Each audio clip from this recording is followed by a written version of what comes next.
So nandito tayo ngayon mga kaibigan sa Binondo Church. Maraming mga debotong mga Katoliko dito sa simbahan. So, yeah. Daming tao dito mga nagsisimba. Okay.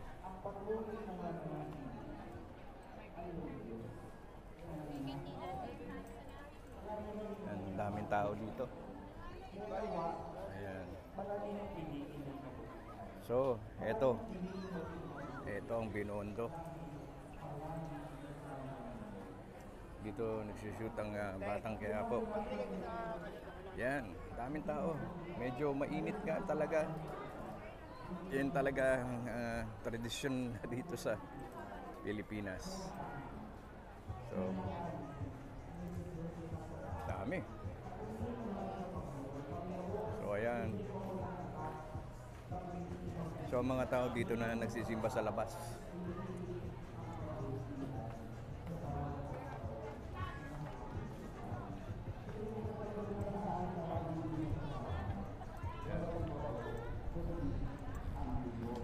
Ito na ba ang ano? Quiapo? Quiapo Church, no? Ito, dito ang lugar ng Batang Quiapo. Dito madalas sila nag-shoot ng mga nakaraan. Ayan. Ito. Ayan. So dito sila nagsisimba na sa labas kasi di nakasya. So sa screen na lang sila nanonood. Kasama kong biyanan ko, tatay. So yung mga taong deboto, yan sila. Common na yan sa Pilipinas na mga Pilipino ay debotong Katoliko. Yes.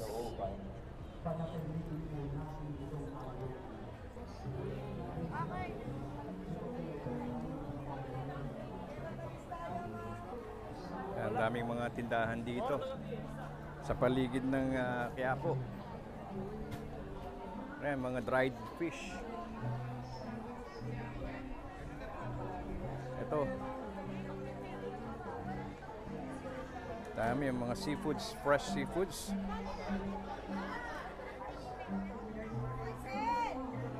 Mga vegetables. Ito ang typical na Quiapo dito sa Manila.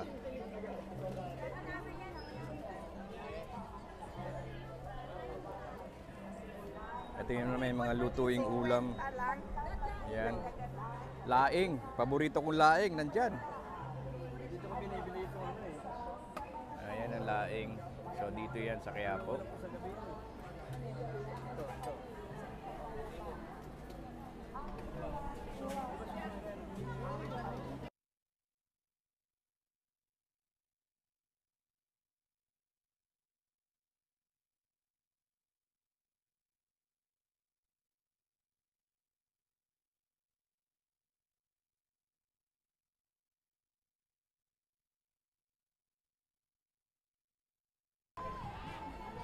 So ito naman ang Penoy Balot. Ito, ang Penoy Balot.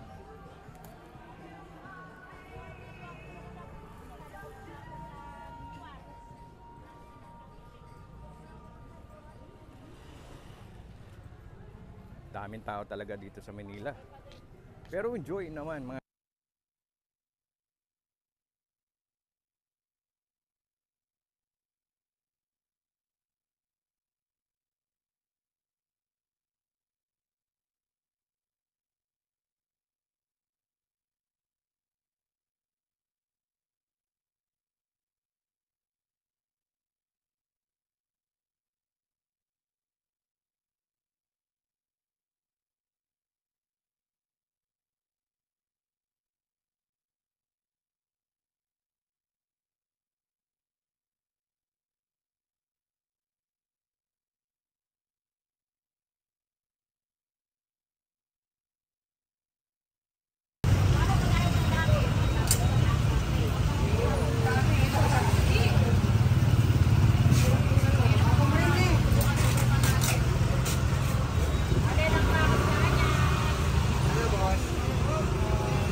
Alright, so nandito naman tayo sa park na to. Ito yung tinatawag nilang viral famous Sotang Home. Dito pa rin yan sa May Quiapo, Manila. So, ang dami kumakain.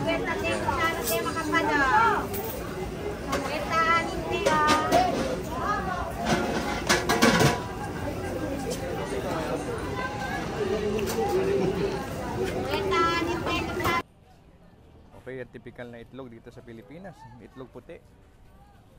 Ayan. Ting itlog.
Alright, so naka-order na tayo sa 2 different stores ng palabukan dito sa May Quiapo sa ilalim ng tulay.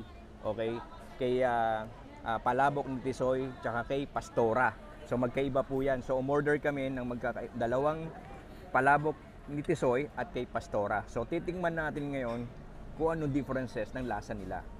So itong nasa akin ngayon kay Palabok ni Tisoy. Alright? Yung malaki. No, yung malaki. Yan yun. Yun lang ang pino. Yun sa'yo, pino rin. Pino to. Pino, gusto mo ba? Eh, wala eh. Ito yung binigay.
Kumain.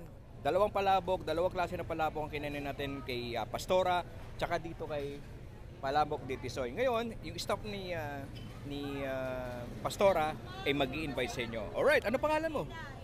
Rosaline po. Rolilin. So Rolilin, it's about time to invite people. Iniimbitahan ko po kayong pumunta dito sa Quinta Market at dayuhin natin ng Pastora.